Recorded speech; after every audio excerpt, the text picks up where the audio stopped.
Etimizi qaynamaktan qabaq üzərinə salırıq ki, bütün qanını bıraxsın. Ondan sonra yuyacağıq, qoyacağıq qaynamağa ki, pişsin. Etimiz qaynayır. Gözəl.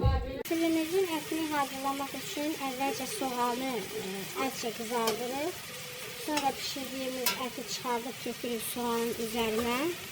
Soğanla əti bir yerdə qoyulduqdan sonra üzərinə azca tomat vuracağım.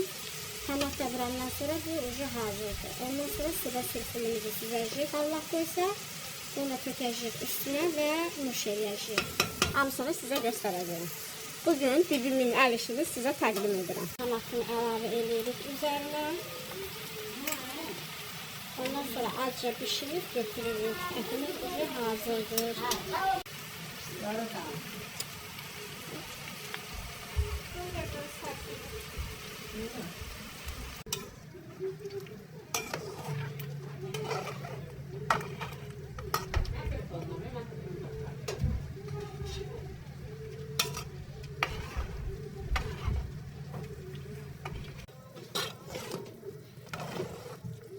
Ətimizin sosu hazırdır.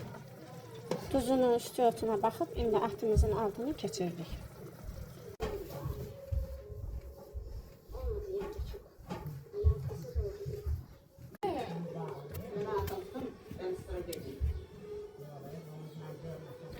Bu qax üsuludur, elə bibi.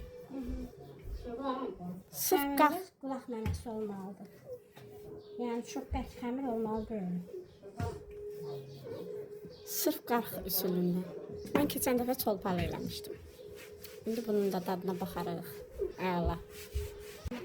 Baxın, əziz qaxlılar. Bax, bunu hələ tutursun, xırda-xırda doğrayırsun. Əziz qaxlılar, bu bizim əsil qaşqaçay sülfürlümüzdür. Qaşqaçaylar, bax, sülfürlünü belə eləyirlər. Sülfürlümüz olasıdır bizim. Deyəndə də Allaha şükür, yiyənlər tərifləyər. Deyərlər ki, bu qızın necə də gözəl sülfürlüsü çıxıbdır. Yığ suya töküb pişirməyə.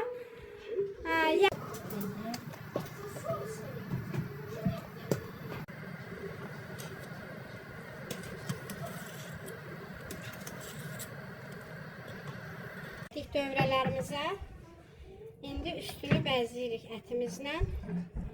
Veririk yeməyə.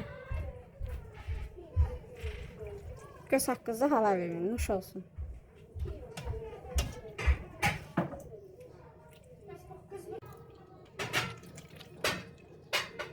Atan çağırdınız dursun.